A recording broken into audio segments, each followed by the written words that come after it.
Our next AIM and NYSE listed company is Caledonia Mining Corporation, who holds 64% of the Blanket gold mine in Zimbabwe. And they also have 2 exploration projects in the country.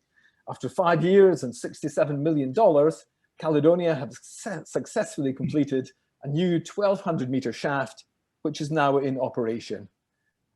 Numbers announced today, Q3 numbers today, show that gold production hit a new high this quarter with a target of 67,000 ounces for 2021 and a new target of 80,000 ounces by 2022. CMCL pay a rising quarterly dividend, which is now 13 cents a share. The news boosted the share price up 6% today, and that pushed the market cap up to £117 million. Mark Learmonth, the Chief Financial Officer, is joining us from London tonight. Welcome, Mark. Good, thank you, Donald. Well, let me just quickly run through this. There's the disclaimer. So we've really got our strategies focused on four bases. The central shaft, which is this project that we've been building now for 7 years or so, and we've just finished, and that really gives you near-term, low-risk growth, which will drive a significant increase in production. So in 2020, we did about 58,000 ounces, as Donald's already said. This year, we're looking at sort of in the mid-60s, and from 2022 onwards, about 80,000 ounces. So, I mean, that's baked in. We've got the infrastructure, we've got the resources. It's just a question of just linking it all together and making it work.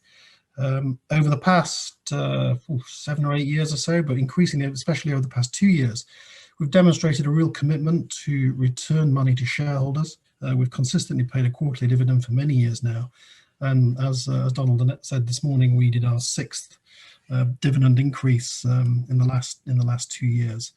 As well as the existing project in Zimbabwe, we're now beginning to look at new opportunities in Zimbabwe, for which we have the funds that we're generating, which we can then deploy some of that funds into these projects. So just by way of an overview, we're an established, profitable gold producer with an expanding production from what's called the Blanket mine, which is in Gwanda in the far south of Zimbabwe. In addition, we have two exploration option agreements over Gweru, over 2 properties in the Gweru area in the Midlands, and they've historically been very, very productive for gold. So we're cautiously optimistic about those. We're no longer. A lot of people still think that we're a Canadian company. We're not. We're domiciled in Jersey and the Channel Islands, which is important because it means that it's a tax-neutral jurisdiction, so we don't incur pesky Canadian taxes and English taxes, even though we've got no business in Canada or England. And in particular, it means our dividends don't incur withholding tax. We had healthy cash. We had about 16.3 million in cash at the end of April 2021, and we're on a P of about 7 times. Last year's revenue was about 100 million, and as I've said, our production guidance this year is between sort of 61 and 67,000 ounces. And you can see our historic and our forecast production in that bar chart on the right. We've got just under 1 million ounces of M&I resources, just less than 3.3 grams a ton, and inferred resources of about just less than 900,000 ounces. And we've always had a 100% conversion ratio from inferred to M&I. And it's fair to say that over the past sort of 3 or 4 years, because we've had logistical constraints at the mine, we've not been able to do further deep level exploration. So as soon as the central shaft is now operational, we'll be able to begin doing some more deep level exploration. We've got a 13-year life of mine.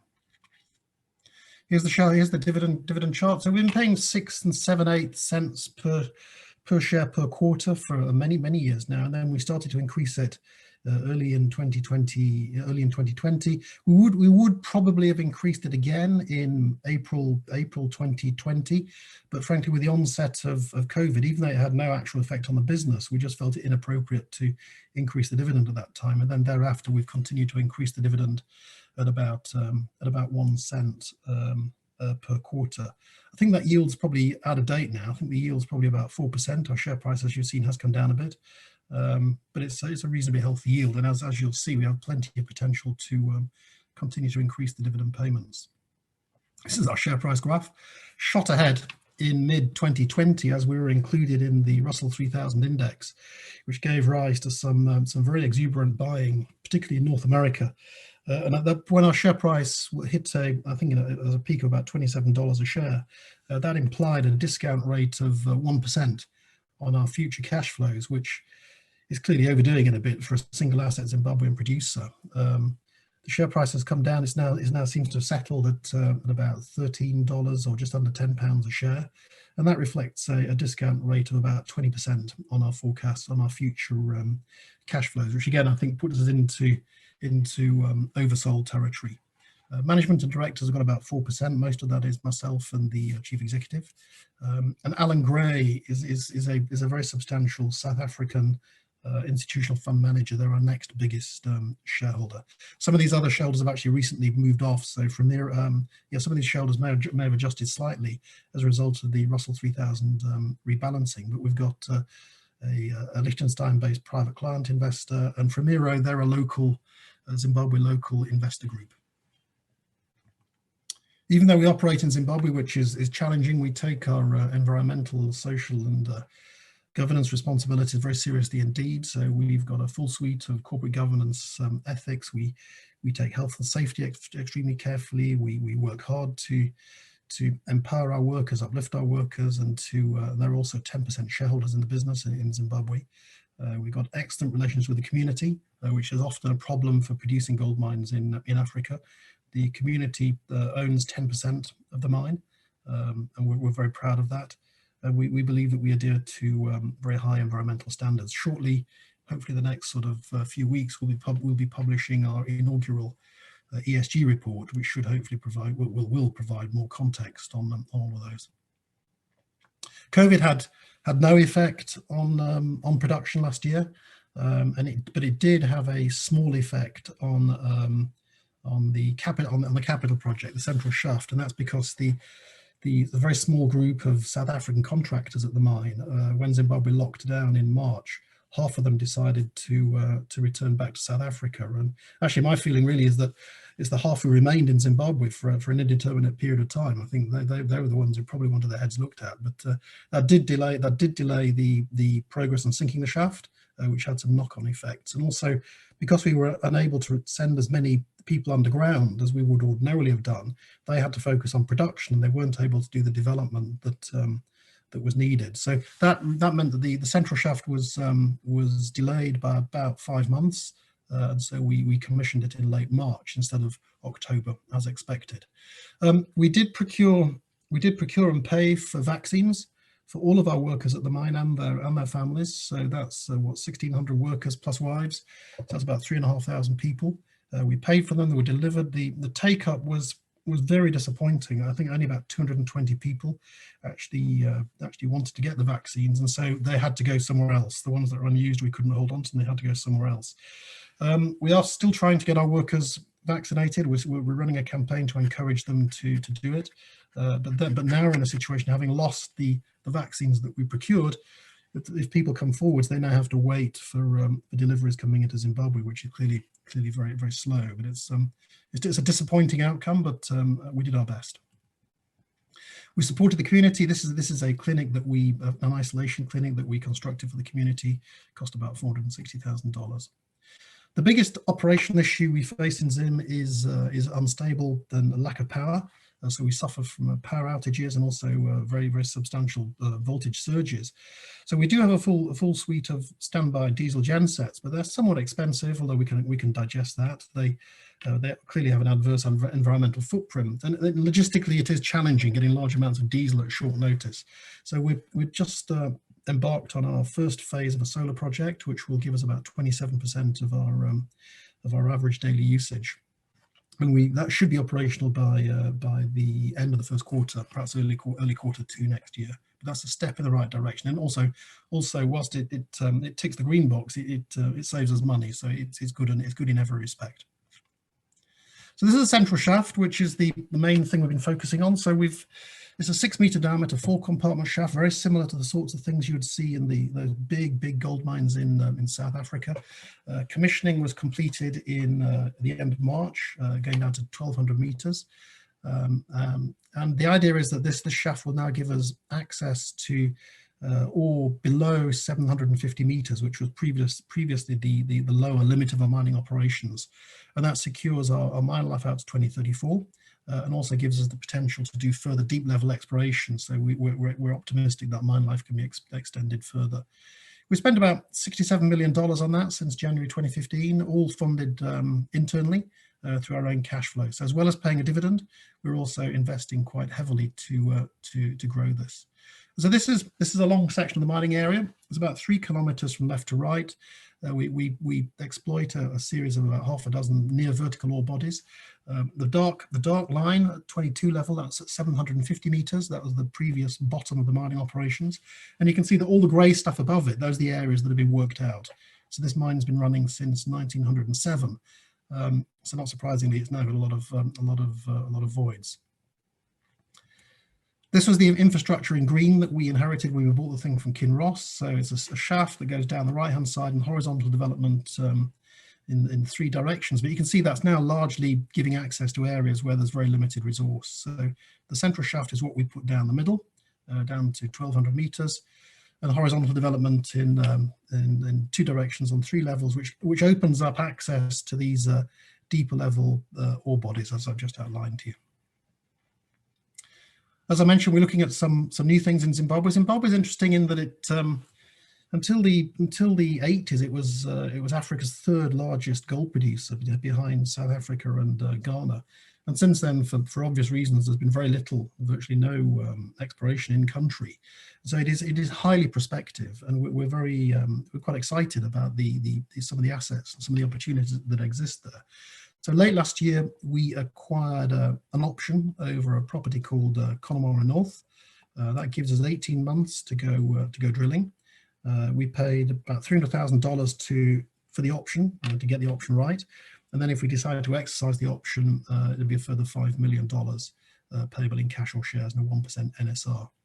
That was the Connemara North asset was previously a part of a package owned by First Quantum, which they sold in 2003. And at the moment, because there is quite a lot of existing geological data, we don't actually need to drill here right now. Drilling will probably start, I'd have thought, in the next few weeks. We've been able to keep ourselves busy for several months by evaluating the old information. And the second one is a property called Glen Hume, which is relatively close to Connemara. And again, similar structure, option arrangement. This time we had 15 months. The total consideration is about 5 million again, but this time it was split 50-50, 2.5 million up front and 2.5 million later on. And we're already drilling there.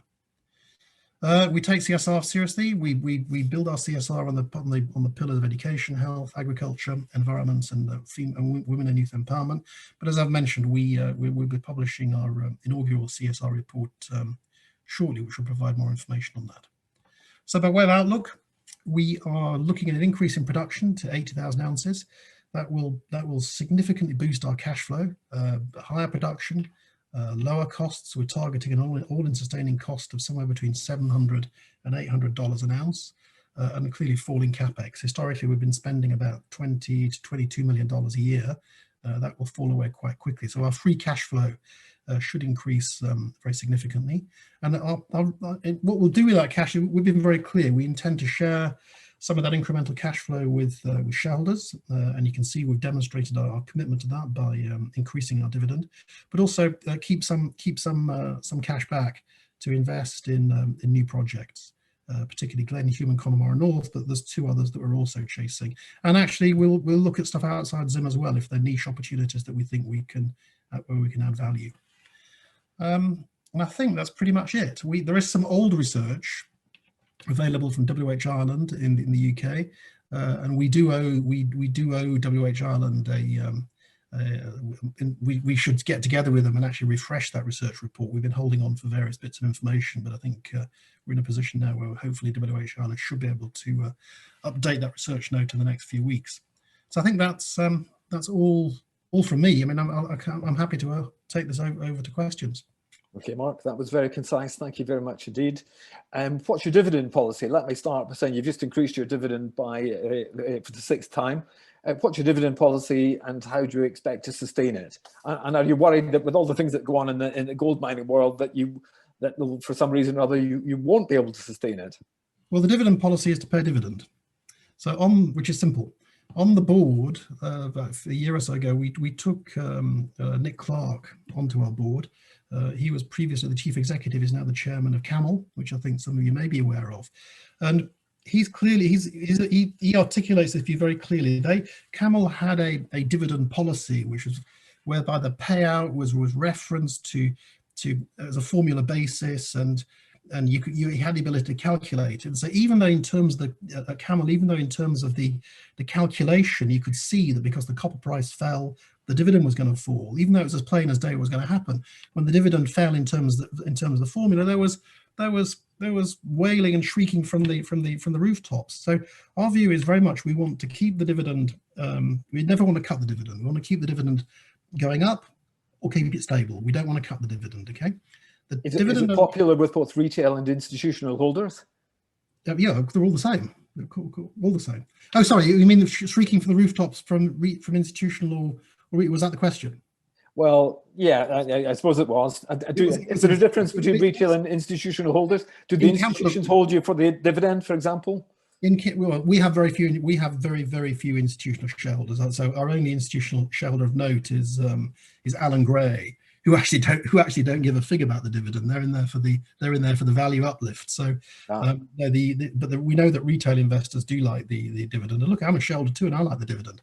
So our approach is very much to be very cautious and very conservative in growing the dividend, so that we don't over distribute and put ourselves in a position where we might have to, for whatever reason, cut the dividend. And so let's put some numbers on the table. The dividend currently costs about $6 million a year. So $1.5 million a quarter, all right? When we're producing at, you can do the maths yourself, it's quite easy, 80,000 ounces, pick a gold price with an all-in sustaining cost of, call it, it's even $800 an ounce. The cash that, and you say tax it at 25%, the cash that comes out of this business, you know, it's north of $30 million a year, $30 to $40 million a year. So in that context, 6 million is barely touching the sides. So we're certainly not over distributing, and we have plenty of capacity to continue to increase the dividend and, as I say, hold money back for strategic purposes. Okay, so currently the gold price is roughly $1,700 an ounce. Does that mean you're actually throwing off cash at the moment? That means does that make you very profitable? We've been very profitable for very many quarters. Yes, very profitable. Yeah, I mean, our EBITDA margin is sort of well over 40%. And where do you expect the gold price to go? I expect it will go up, actually, but we don't run the business on that basis. So we're very concerned. I expect that with inflationary outlook and geopolitical uncertainty, I think the gold price will at least hold steady and may actually increase. But what we don't want, we spend quite a lot of time marketing in Germany and Switzerland, and you quite often get these Swiss investors who say, "Oh, gold's going to go to $4,000 or $5,000." And actually, that scares the hell out of me. Imagine what the world would be like. What the collateral damage to other businesses if the situation has got to the point where gold goes to that level. So I think we're happy with it where it is. If it wants to go to 2,000, that's fine. But we don't run this business on the basis it's going to go to 2,500. Okay, very good answer. Michael Whittaker asks, how much of Caledonia's US gold sales must be currently converted into and held in Zim dollars? I've heard there may be changes in the near future. If so, what are the implications for the company? What's the current withholding tax rate? And have there been difficulties recently taking money out of Zimbabwe? Okay, there's 3 questions there. So currently, I know he's the devil, isn't he? It is. Currently, we receive 60% of our revenues in US dollars and 40% in Zim dollars. We use those Zim dollars locally to pay our workers. So we pay our workers on a 60-40 basis. We pay our tax on a 60-40 basis. We pay electricity on a 60-40 basis, and we actually pay a lot of local suppliers on a 100% local currency basis. So far, we've not had difficulty with accumulating money in country, but I think that the lesson we've learned from Zimbabwe since we bought this thing in 2006 is the regime and the regulations keep on changing sort of very quickly, and I'm afraid we've demonstrated over the last sort of decade or so that we're very fleet of foot in terms of reacting to changes as they come. So that kind of moves on to the next question, which is, the next part of the question is, yes, there are proposed changes. In particular, the proposed changes are that we would, when you increase production, you will get 80% of the incremental production in US dollars and 20% in local currency, but still 60-40 for the base level. And to take it further, if you were then to procure a listing on this new exchange, the Victoria Falls Exchange, you would then get 100% of the uplift in US dollars and still get 60% of the base level in local you get 60-40 for still the base level. So if we were to get a Vic4's listing, and frankly I can't see any reason why we wouldn't, that would then move our overall revenue split to 70-30, which is more than comfortable.